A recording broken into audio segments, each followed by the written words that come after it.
نحمده ونصلی علی رسولہ الکریم اما بعد فاعوذ باللہ من الشیطان الرجیم بسم اللہ الرحمن الرحیم۔ حاضرین و ناظرین باتمکین، السلام علیکم ورحمۃ اللہ وبرکاتہ۔ وعلیکم السلام ورحمۃ۔ اس وقت ہمارے ساتھ معروف دینی اسکالر مولانا مفتی محمد اسحاق صاحب تشریف فرما ہیں اور آپ کی آئی ہوئی ای میلز کا جواب وہ دیں گے۔ مولانا صاحب محمد ظہور صاحب پوچھتے ہیں کہ میں 25 سال کا ہو گیا ہوں اور میں نے ایک پیر صاحب کی بیعت کر لی۔ اب میں ان پیر صاحب کو کوئی گفٹ وغیرہ تو دے نہیں سکتا۔ کسی نے مجھے یہ کہا کہ پیر صاحب کو گفٹ دینا بھی ضروری ہوتا ہے، یعنی شرینی وغیرہ کے لیے کچھ پیسے دینا۔ میرے لیے کیا حکم ہے کہ میں اس بیعت کو توڑ دوں یا پھر اس بیعت کو رکھوں، اور بیعت کی اسلامی طور پر کیا حیثیت باقی رہ جاتی ہے؟ اسلام میں جو بیعت تھی نا اصل میں، یہ تو پھر ہنگامی حالات پیدا ہو گئے تو یہ نیک لوگوں کی بیعت بھی شروع ہو گئی، کوئی اتنی بری بات نہیں، مگر اصل بیعت جو تھی نا وہ یا رسول اللہ کی تھی کہ لوگ اسلام لاتے تھے تو اقرار کرتے تھے کہ ہم نے کلمہ شہادت پڑھ لیا اور اسلام لائے، آپ کا حکم نہیں، آپ کی بیعت ہوتی، یا بعد میں جو خلیفے ہوتے تھے جو حکومت سنبھالتے تھے ان کی بیعت ہوتی تھی، جس کو آج ہم حلف وفاداری کہتے ہیں۔ امت کے جو ہوتے ہیں نمائندے، جیسے ہمارے ممبران ہیں، اس طرح ہی قبیلوں کے سردار اور بڑے بڑے لوگ نا ان کے ساتھ وعدہ کرتے تھے کہ آپ جو اللہ رسول کے حکم کے مطابق حکم دیں گے ہم اطاعت کریں گے، آپ کے فرمانبردار رہیں گے۔ اور خلیفۃ المسلمین ان کے سامنے یاد کرتا تھا کہ میں تم پر حکومت جو نا اللہ رسول کے حکم کے مطابق کروں۔ یہ رعایا کر حکومت کا جو وعدہ تھا اس کو بیعت کہتے ہیں، ان کے علاوہ اور بیعت کوئی نہیں ہوتی تھی۔ مگر جب ہماری بدقسمتی سے حکومت نے دین سے تعلق توڑ لیا، سیکولر ہو گیا، نماز روزہ کرتے رہے مگر حکومت بالکل اپنی مرضی کی، ظلم ستم، اس وقت پھر نیک لوگوں نے سوچا، برا نہیں سوچا، بیچاروں نے یہ کہا کہ اب یہ یار دین کی فکر سے انہوں نے چھوڑ دی، اگر اسی طرح عوام کو رہنے دیا گیا تو یہ تو بیچارے ایسے ہوں گے جیسے بھیڑوں کا کوئی چرواہا۔ جگہ جگہ انہوں نے تربیت گاہیں بنائی، جن کو خانقاہیں کہتے ہیں نا، خان کا فارسی کا لفظ خان بزرگ، اصل میں گاہ تھا، خان گاہ بزرگ آدمی کی جگہ، عربی میں گاف نہیں ہوتا، خانقاہ ہو گیا، تو بنا لی تربیت کا۔ جن لوگوں نے ان کے ساتھ تعلق قائم کر لیا کہ ہاں آپ اچھے آدمی ہیں، ہم آپ کے ساتھ رہیں گے، ملتے رہیں گے، دین سیکھیں گے، یہ بیعت ہوگی۔ جو بیعت ارشاد ہے نا پیری مریدی والی، یہ اس طرح چلی کہ حکمران تو اب دین سے ہٹ گئے تو لوگوں کو ویسے ہی چھوڑ دینا، یہ دین سے دور ہو جائیں گے۔ اب تو رہ گیا نا کاروبار، زاغوں کے تصرف میں، عقابوں کے نشے میں، عقابوں کے گھونسلے کبوں کے ہاتھ آ گئے، ڈاکو بیٹھ کے خانقاہوں میں لوٹتے ہیں، مرید جو ہے نا بھوکا مر رہا، مگر انہوں نے گشت کر کے نا فتوح لینی ہے، جیبیں بھرنی ہے، پیر جو ہے نا ہم کو تو میسر نہیں، مٹی کا دیا بھی، گھر پیر کا بجلی کے چراغوں سے رہے، کوٹھیوں بنگلوں میں رہ رہے، غریب بیچارہ مزدوری کرتا اس سے بھی 10 روپے دے دے گا۔ کوئی پیر نہیں یہ کرے گا کہ بچہ تیری بیٹی جوان ہے لے مجھ سے 10 لاکھ کر شادی، یہ نہیں کرے گا، لوٹتے۔ تو یہ ڈاکوؤں کو چھوڑیں جو پہلے نیک صالحین لوگ تھے نا، ان کا یہ حضرت شیخ عبدالقادر جیلانی رحمۃ اللہ علیہ فرماتے ہیں کہ پیر جو ہے نا اس کے لیے جائز نہیں کہ مرید کے گھر کا کھانا کھائے، کیونکہ مرید ابھی دین کو نہیں سمجھتا، اس کا مال مشکوک ہے، ہو سکتا ناجائز ہی ہو۔ پیر کے گھر کا مرید کھائے، کیونکہ پیر جو ہے نا اس کے عادت حلال ہے، وہ شریعت کا بات، پیر کھلائے اس کو۔ کوئی ہے پیر ایسا کہ مریدوں کو بلا کر کہیے یا پاک رزق کھا تیرے اندر دین آئے؟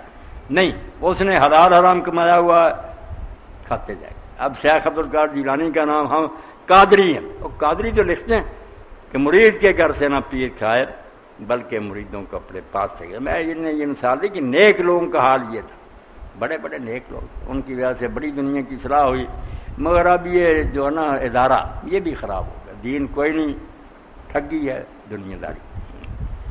تو بیعت توڑنے کی ضرورت نہیں، اگر وہ نیک آدمی ہیں جن کو آپ نے پیر مانا، بسم اللہ ان سے ملتے رہیں، خط و کتابت کرتے رہیں، کچھ اچھی باتیں سیکھتے رہیں اگر وہ سکھاتے ہیں، اور اگر نہیں بلتی ہے شرک، چھوڑیں ان کو، ان کے ساتھ دوزخ میں جانا۔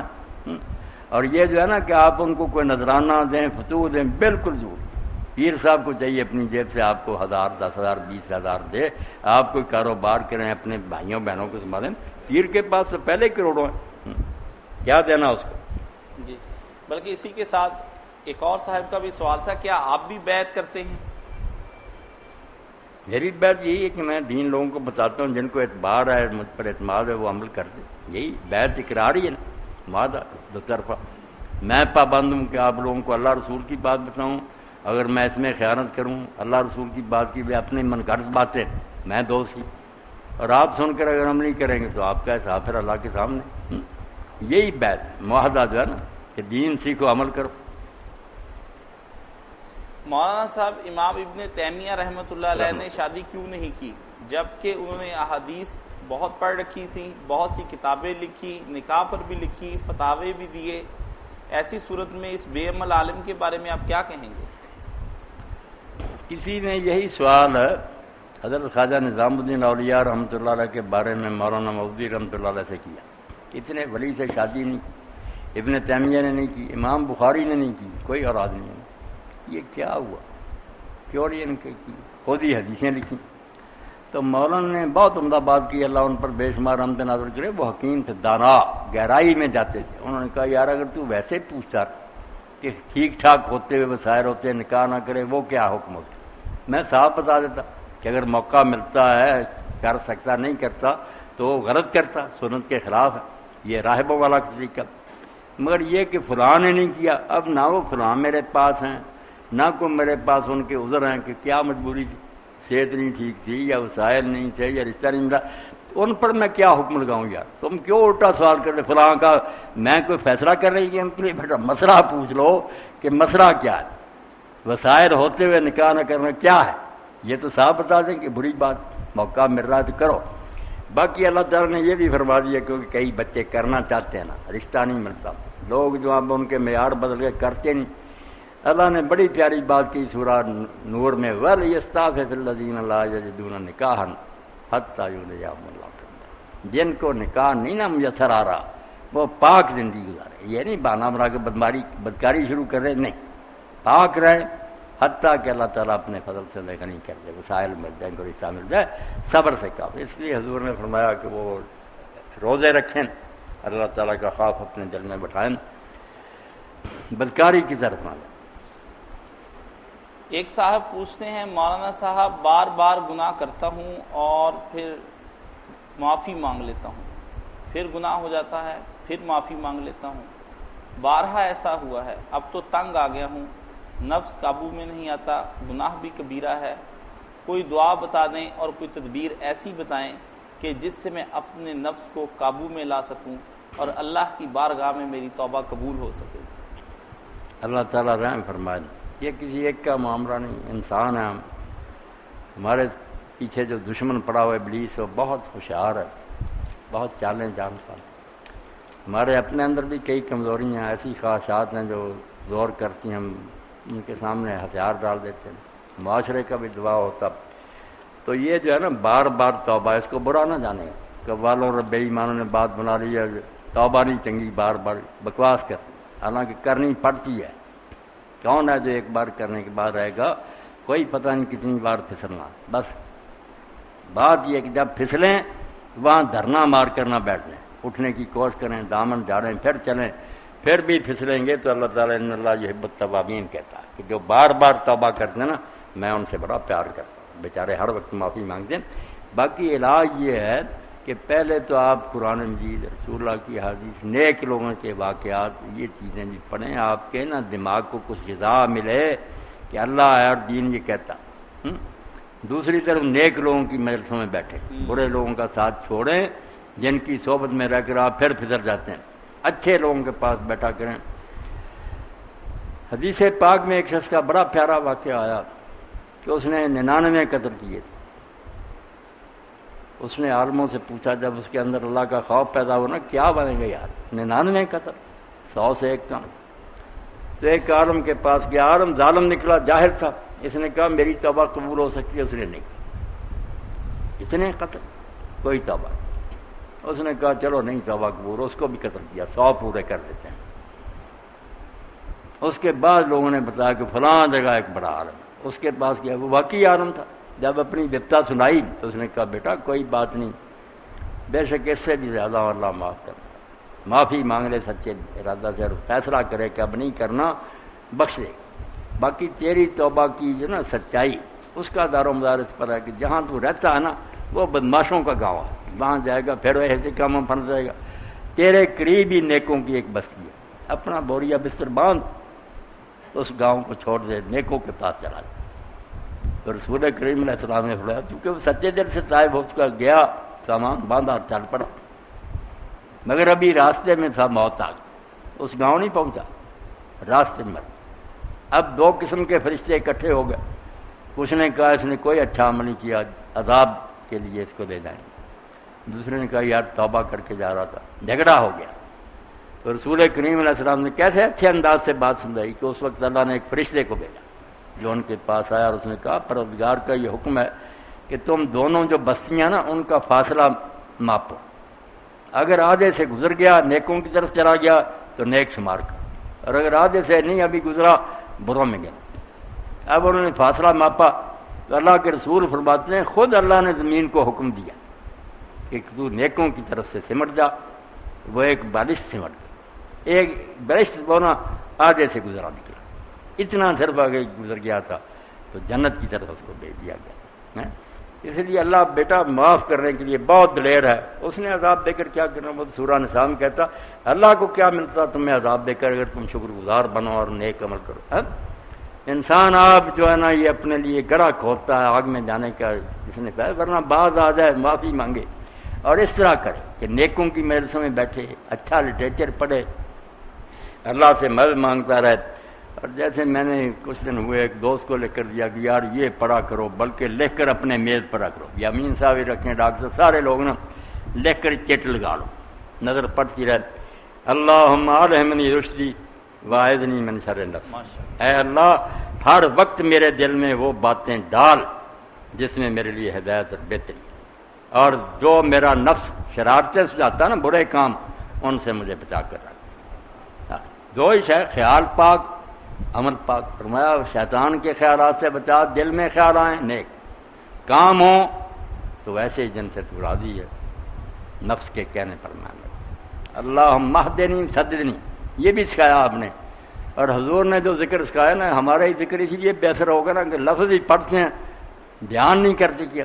آپ نے جب یہ بات سمجھائی اللہم اہدنی سددنی، مثال دی کہ ادھر تم مہدنی کہہ رہے ہو اللہ مجھے سیدھا راستہ دکھا، تو ذہن میں بالکل آپ پڑھے لکھے بیٹھے، آپ کے سامنے ایک ایسی سڑک ہو جو بالکل سیدھی ہے، کھڈ نہیں، رستے نہیں، پر میں اس وقت سوچو کہ ایک راستہ ہے سیدھا لمبا جو میں مانگ رہا ہوں کہ اللہ اس پر مجھے چلا جس میں کوئی ٹیڑھ نہیں، اللہ مہدنی۔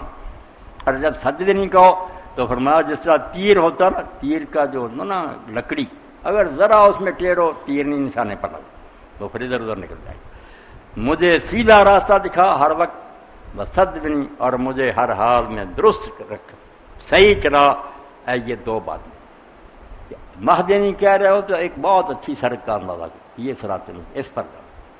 سددنی کہو تو تیر کی طرح سمجھو کہ جس طرح تیر کو وہ نا تیر بنانے والے دیکھتے کہ ذرا بھی اس میں ٹیڑھ ہوئی نا نشانہ خطا ہو جائے۔ سددنی، مجھے بالکل درست اور ٹھیک ٹھاک چلاتے رہے۔ تو دو دعائیں اللہم الہمنی رشدی واعذنی من شر نفسی، اور اللہم اہدنی سددنی، یہ لکھ لینی چاہیے، تقسیم بھی کر اپنی نمازوں میں پڑھو۔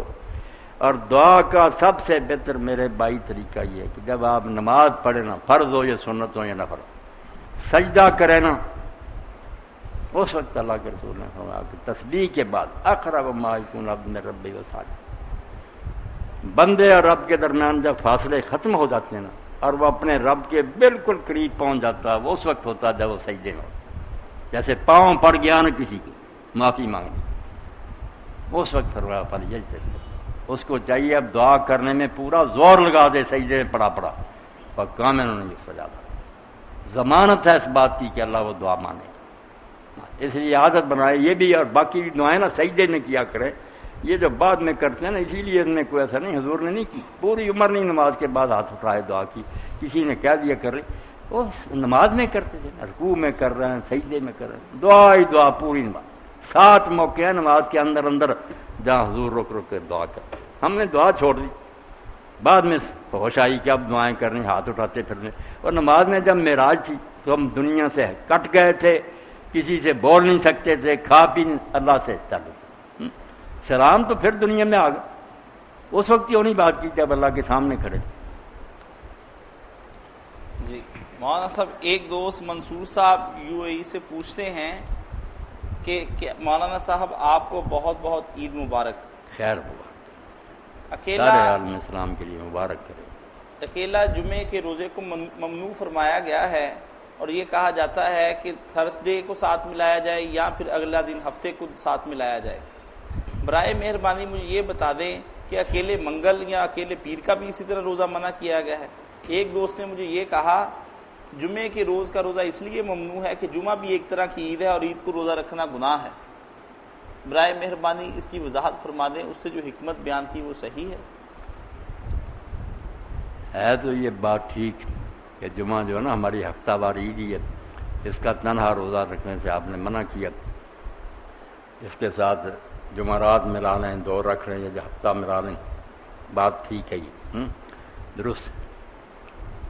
اور اس سے یہ بھی پتہ چلا کہ باتوں میں ہم اپنی مرضی نہیں کر سکتے۔ حدیث پاک میں آیا کہ جمعرات کی رات کو نفلوں کے لیے خاص نہ کر لو کہ آگے پیچھے سے نہیں پڑھنی، جمعرات کو ضرور تہجد پڑھنی ہے نہ ایسا کرو، اور جمعے کے دن کو روزے کے لیے مخصوص نہ کر لو، یہ اپنی طرف سے شریعت کر رہے ہو، اس کے ساتھ آگے پیچھے کو پڑھو۔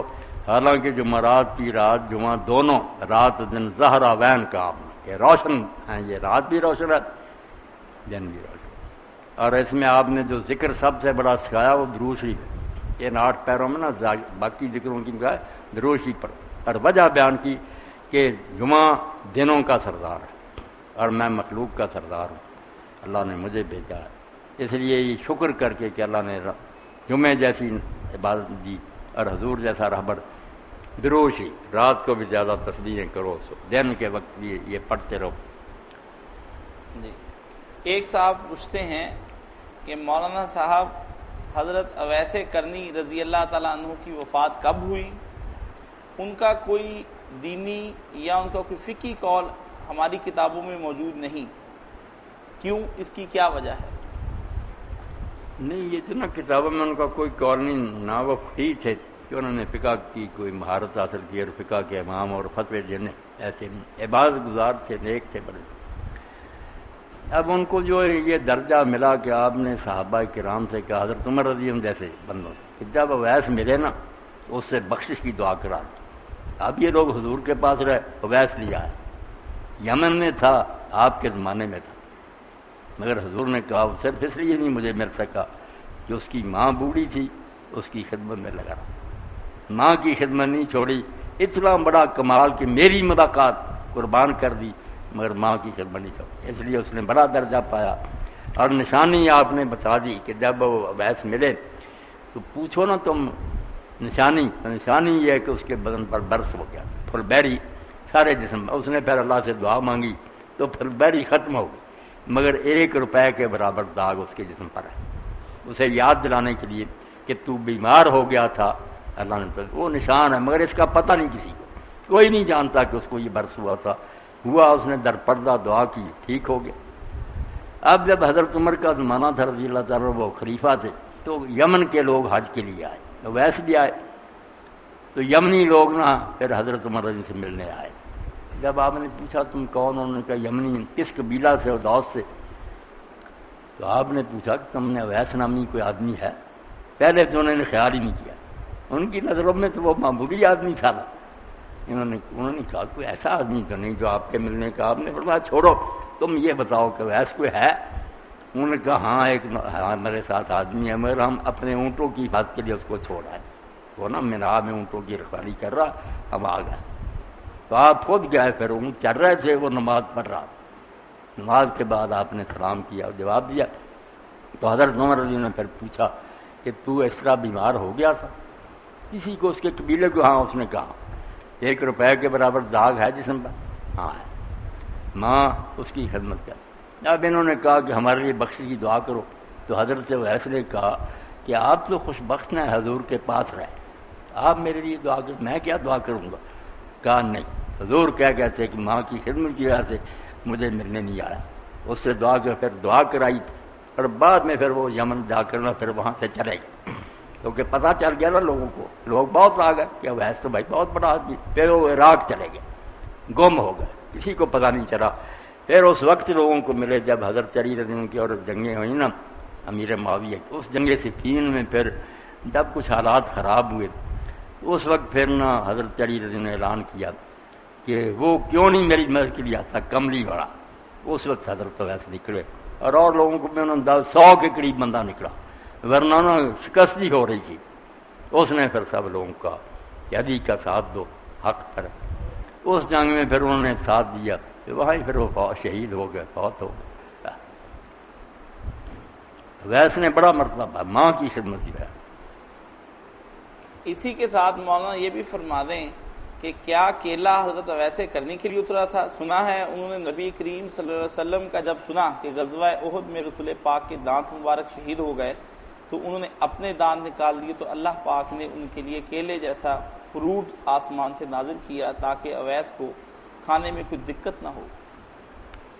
یہ تو ساری باتیں بیٹا افسانہ ہے، بے بنیاد ہے، جعلی گھڑی ہے، ان کا کوئی حقیقت سے تعلق نہیں۔ جو ان کے حالات ملے نا وہ صحیح مسلم میں یہ تھوڑی بہت زیادہ نہیں پتہ چلا، گمنام زندگی گزاری نہیں، مشہوری نہیں چاہیے، نہ کوئی اپنا چرچا کی، بس حضرت عمر کی ملاقات سے کوئی بھید کھلا پر چلے گئے عراق، وہاں صرف اس وقت آئے ہیں جب حضرت علی کی جنگ ہوئی، ورنہ اس وقت تک گھومے۔ جی محمد مہدی صاحب بنگلہ دیش سے پوچھتے ہیں، مولانا صاحب ایک غیر سیاسی ٹی وی چینل پر ایک صاحب آتے ہیں، وہ لوگوں کو ہاتھوں ہاتھ استخارہ کر کے بتاتے ہیں کہ ان کے لیے کون سا معاملہ درست ہے اور کون سا غلط، اور اس کے ساتھ ساتھ وہ یہ بھی کہتے ہیں کہ غلط معاملے کے لیے درست کرنے کے لیے مجھ سے تعویذات لو، اور وہ تعویذات بھیجتے بھی ہیں۔ مجھے یہ بتایا جائے کہ تعویذات جائز ہیں کیا؟ رسول خدا صلی اللہ علیہ وآلہ وسلم نے یہ تعویذات لکھے ہیں؟ تعویذات جائز ہیں نجائز یہ تو بعد میں بیان کرے، مریض جو نا تعویذ بیچنے اور پیسے کمانے اور کہنا کہ اپنے حالات درست کرنے کے لیے مجھ سے لو، یہ تو سارا ٹھگی اور فریب کا کاروبار ہے، کچھ نہیں۔ اور کیا وقت کے وقت بتانا کہ قسمت، یعنی قسمت کون جانتا؟ اللہ تعالیٰ تو قرآن میں کہتا کوئی نہیں جانتا کل کا اس کے ساتھ کیا ہوگا، ما تدری نفس ماذا تکسب، کسی کو پتہ نہیں۔ خود رسول اللہ سے اعلان کروایا جن سے برتر کوئی نہیں، کہہ دے غیب اگر میں جانتا ہوتا ساری دنیا کے نفع نہ اکٹھے کر رہتا اور نقصان کیوں مجھے پہنچے، کبھی میرے دانت شہید ہو جاتے ہیں، کبھی سر مبارک زخمی ہوتا ہے۔ قرآن میں ہے کہ اگر غیب میں جانتا ہوتا لستکثرت من الخیر، سارے نفع سمیٹ لیتا، وما مسنی السوء، کوئی تکلیف نہ مجھے آتی۔ نہ یہ سارے کام بیٹا اللہ کے کوئی نہ ایسی باتیں بےہودہ بکے، دعا کرے۔ اگر کوئی کہتا ہے دعا کرو، ٹھیک ہے، اللہ سے دعا کرے کہ مہربانی فرما، کرم کر، وہ بندہ خود بھی کرے، دوسرے بھائی تو اس کے لیے کرے۔ یہ استخارہ وغیرہ جعلی، استخارہ جو اللہ کے رسول نے بتایا اس کا کوئی تعلق نہیں یہ فعال ناموں سے ٹی وی پر بیٹھے بتا رہے۔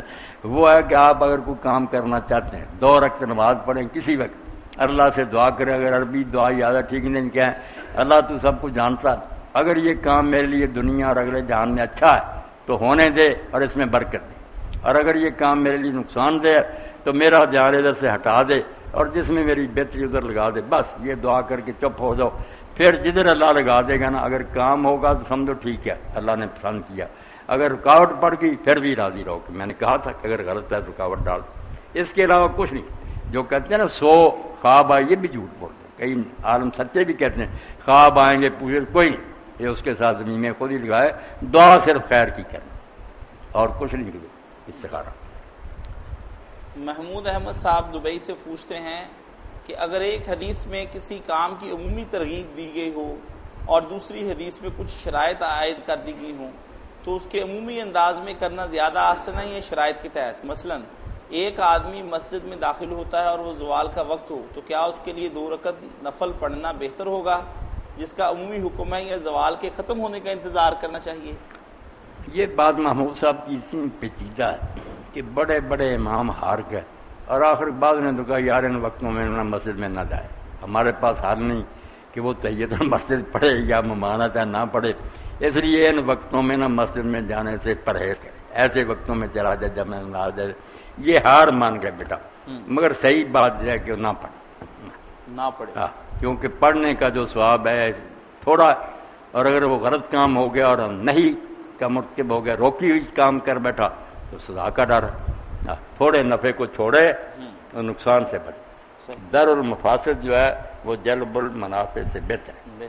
خطرے کو ٹالنا نفع حاصل کرنے سے زیادہ مفضل ہے. اگر مصیبت نظر آئے اس سے بچو کہ کہیں سے عذاب ہی نہ ہو جائے کہ یہ وقت تو منع تھے، کیوں تم نے اس وقت نماز پڑھی. محمود صاحب پوچھتے ہیں کہ نماز میں کھانا پینا ممنوع ہے، لیکن اکثر افطاری کے بعد کلی کے باوجود منہ میں کچھ خوراک کے ذرات رہ جاتے ہیں جو کہ نماز میں نگلے جانے کا خدشہ ہوتا ہے. کیا ایسا کرنے سے نماز فاسد ہو جاتی ہے؟ ٹھیک بات تو یہ کہ اچھی طرح کلی وغیرہ کرے، خلال بھی کرے، دانتوں سے نکال دے جو ذرے وغیرہ، مگر اگر کو رہ گئے اور اپنے آپ اندر بھی چلے جائے تو خیر ہے، نماز نہیں اس سے کوئی باطل ہوتی. جان بوجھ کر نہ کوئی رہنے دے اور پھر چاٹتا رہے اندر ہی نماز کے، اپنے آپ کو چلا گیا تو خیر. وہ پوچھتے ہیں کہ اسلام میں وراثت کی تقسیم کو سمجھنے کے لیے کوئی کتاب تجویز فرما دیں تاکہ میں علم وراثت تھوڑا بہت سیکھ سکوں.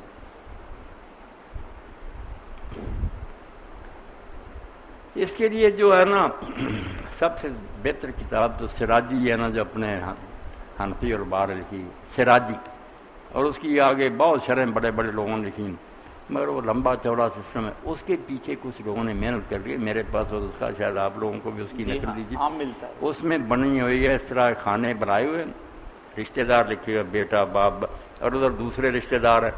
اب لائن لانی ہے، آپ نے باپ کا معلوم کرنا، باپ ہے، اس کے ساتھ اور کون ہے، ایک ادھر سے لکیر آئے گی کہ کون کون اس کے ساتھ، اور ادھر سے جائے گی باپ والی، پھر وہاں ہوگا فا لکھا نصف،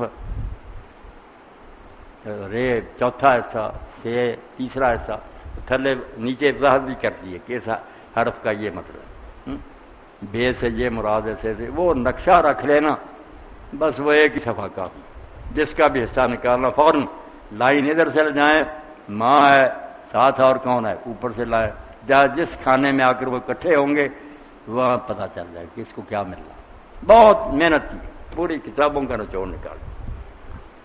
باقی جیسے بیٹا پروفیسر محمد ابو زہرا جو ساری دنیا سے بڑے چیف اس دور میں، سب اماموں کا علم تھا ان کے پاس، ان کے لیکچر بھی اردو میں بات کر رہے، جعفر الصادق، زید بن علی، ابو حنیفہ، مالک، شافعی، کل مذاہب کے عالم تھے.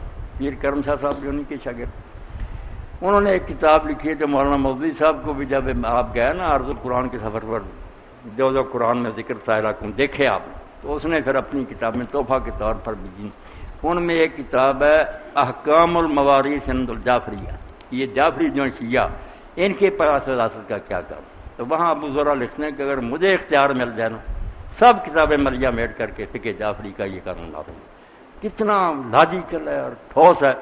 ہماری فقہ کا یہ حال ہے، ادھر ایک قانون بناتے ہیں دوسرے توڑتے، بہانے بناتے ہیں کہ یہاں وہ ٹوٹ نہیں. انہوں نے 3 طبقے بنائے، ان پڑھ بیٹھ جائے سمجھا دوں گا. 3 طبقے، اس طبقوں میں سے ایک بھی ہوگا نا دوسرے طبقے کی باری میں جائے. دوسرے طبقے کا آدمی زندہ ہوگا، عورت ہو یا مرد.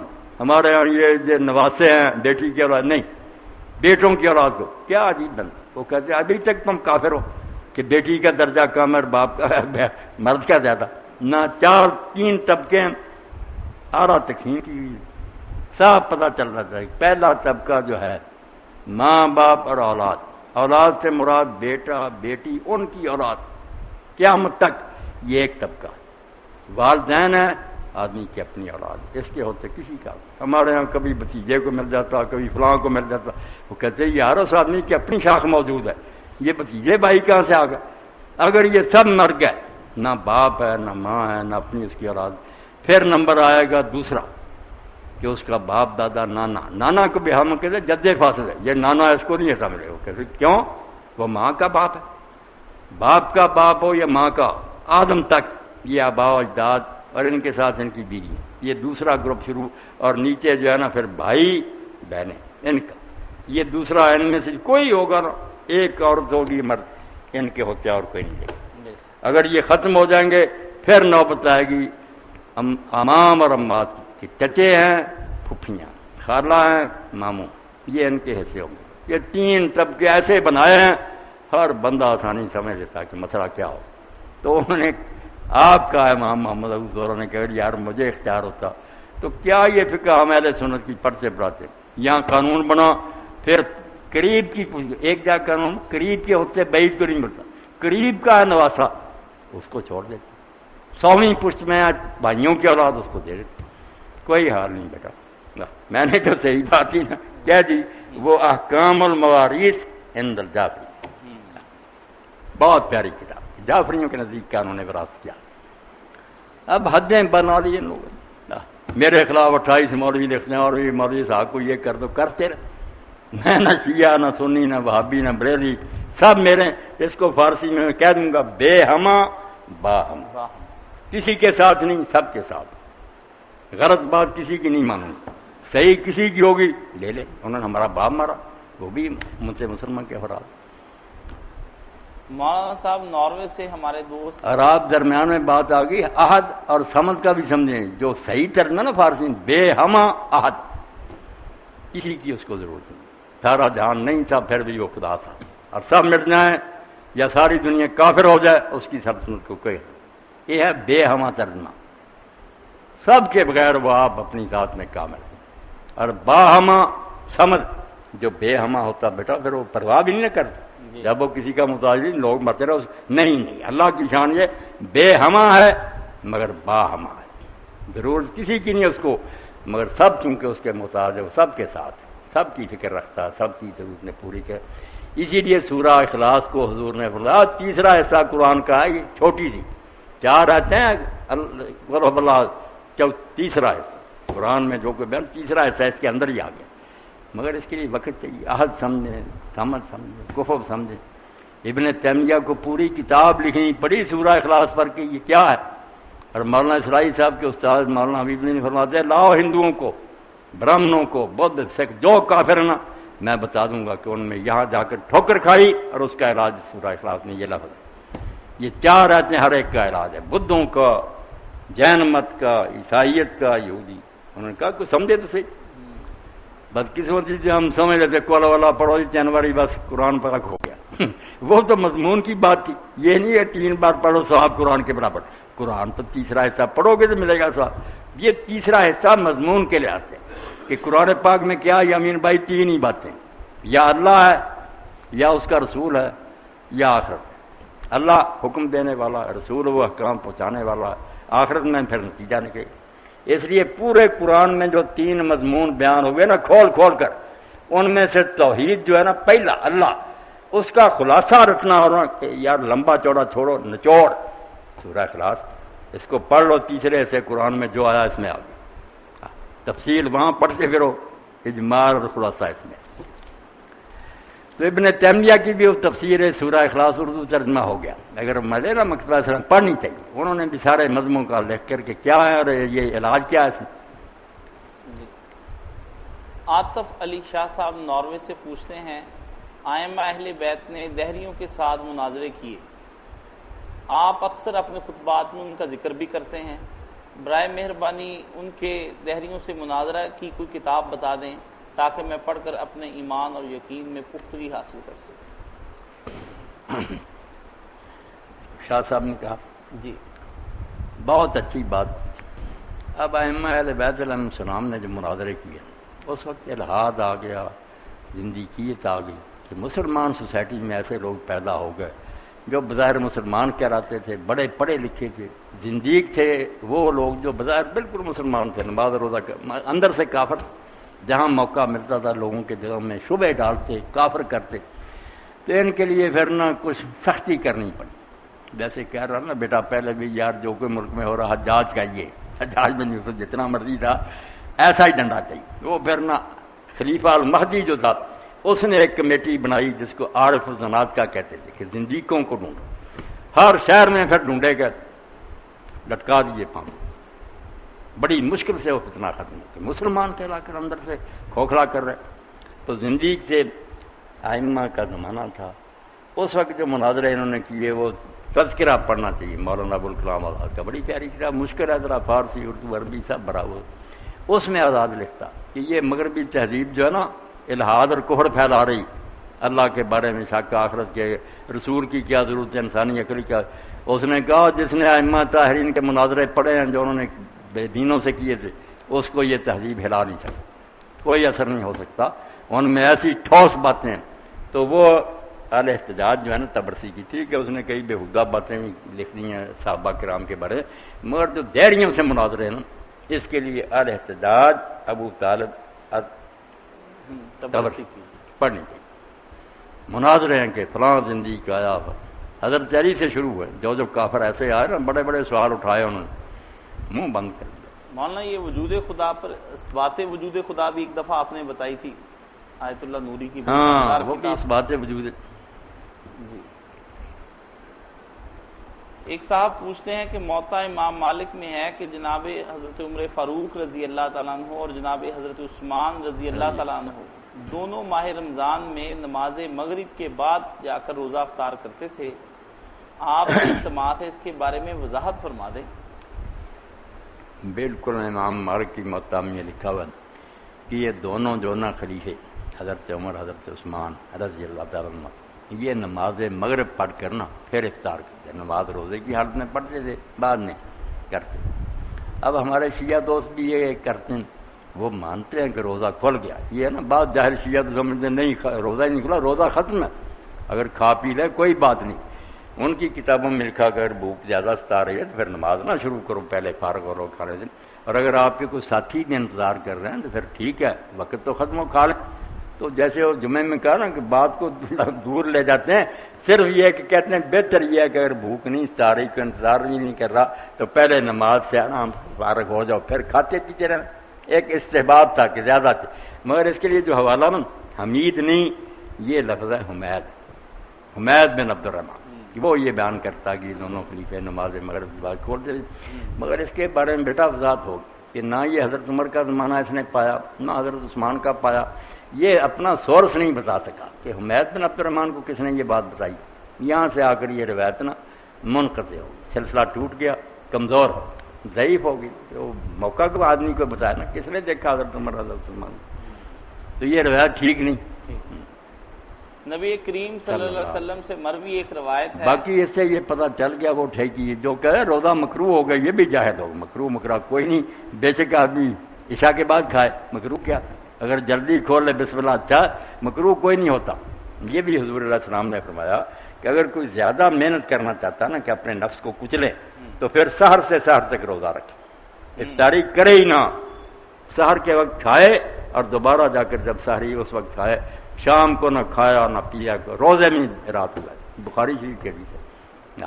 اس لیے مکروہ وغیرہ نہ کہے، بہتر ہے کہ آدمی اگر روزہ رکھ کر جلدی کھول۔ ماں اسی کے ساتھ ہمارے شیعہ برادران جو ہیں وہ یہ کہتے ہیں کہ رات تک روزہ پورا قرآن میں آتا ہے، تو یہ رات یہ بھی کئی دوست آپ بھی ملے، ایک دن پھر آیا ہی نہیں، کہتا تھا ثم اتم الصیام الی اللیل پر بات کرنی کرے، مگر بات تو صاف ظاہر ہے کہ دو ہی چیزیں، لیل ہے یا نہار، دن ہے یا رات۔ اب جب سورج غروب ہو گیا بتاؤ کیا ہے، دن تو نہیں، دن تو ختم ہو گیا غروب آفتاب سے، اب رات نہیں تو اور کیا اس کا نام رکھنا، وہ تیسرا نام بناؤ نا کہ نہار اور لہری تھے، رات اور دن تم بھی مانتے ختم ہو گیا، ورنہ پڑھو اثر نہیں، تو جب دن ختم ہو گیا تو رات ہی، یہ جو کہتے ہیں نا رات نہیں گرد۔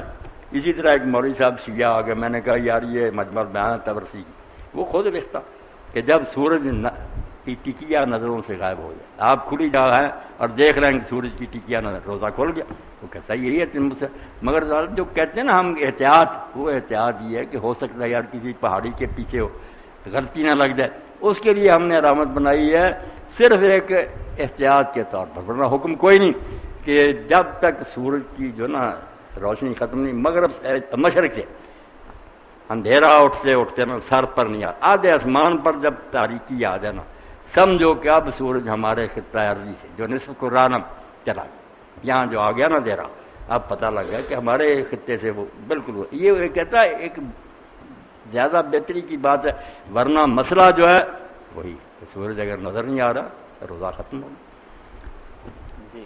ایک چھوٹی سی بات کو اتنا بڑھا دیتے ہیں نا کہ دین ہی دو بن جاتے ہیں، یہ سنیوں کا روزہ کھول گیا پڑھانے کا نہیں، روزہ سب کا کھول گیا، جب سورج نظر سے غائب ہوا کھول گیا۔ باقی حضرت ابن عباس بھی کرتے تھے، یہ بھی آپ سوچتے ہیں جو شیعہ کرتے ہیں وہ آدمی کو کھڑا کرتے، نابینے تھے، آخر میں پہاڑی پر کھڑا کرتے تھے اور کہتے تھے بیٹا جب مشرق کی ایک طرف سے اندھیرا اٹھتے آدھ آسمان تک آ جائے نا اس وقت مجھے اشارہ کر دینا۔ یہ فتح الباری تو سنی شیعہ ایک ہی، کوئی بات نہیں، چھوٹی چھوٹی باتوں سے کیا اسلام کا بیٹا۔ جی مولانا صاحب، ایک صاحب پوچھتے ہیں ایک حدیث کے بارے میں وضاحت کر دیں، وہ صحیح ہے کہ رسول پاک صلی اللہ علیہ وسلم نے فرمایا شعبان میرا مہینہ ہے اور رمضان اللہ کا مہینہ ہے؟ کئی کام کہ رجب جڑا امت کا مہینہ، شعبان میرا، رمضان اللہ کا، سب جعلی، بالکل جو حدیث کے عالم نے نشاندہی کر لی، من گھڑت بات، کوئی حضور نے نہیں کروائی۔ جی شکر ہے ہر بات جو ہے نا پرکھی گئی ہے، اس کا مطلب یہ حدیث صحیح نہیں ہے۔ نہیں صحیح نہیں۔ اسی کے ساتھ آج کا پروگرام ختم کیا جاتا ہے۔ مولانا صاحب آپ کا بہت شکریہ، آپ نے سوالوں کے جواب دیے۔ وآخر دعوانا ان الحمدللہ رب العالمین۔ بس میرا یہ آخری جو نا اپنا ریکارڈ ہو جائے، جو جہاں جہاں بیٹھا نا بھائی بہن، سویڈن، ڈنمارک، ناروے، آسٹریلیا، بانگ روح کہ از ساغر وفا مستان، سلام ہے ماں برسانید ہر کجا، کہیں بھی کوئی بیٹھا ہے ہمارا سلام ان تک پہنچے جو میری محبت میں ڈوبے ہیں۔ کتنے مرد عورتیں اللہ جانتا ہے دعائیں میرے لیے کرتے کہ ہماری عمر لگ جائے آپ کو، ایسا دین آپ نے بتایا، الجھ نہیں دور ہوگی، کوئی پیچیدگی نہیں رہی۔ تو اللہ سب پر رحمت کرے، آمین۔ سارے اپنی اپنے خوش رہیں، پاکستان کے اور باقی جہاں جہاں رسول اللہ کو کوئی ماننے والا اللہ اسے خوشحال میں رکھے، ان کے مصائب دور کرے، دشمنوں کو اللہ ذلیل و رسوا کرے۔ وآخر دعوانا الحمدللہ رب العالمین، وصلی اللہ تعالی علی خیر خلقہ محمد وآلہ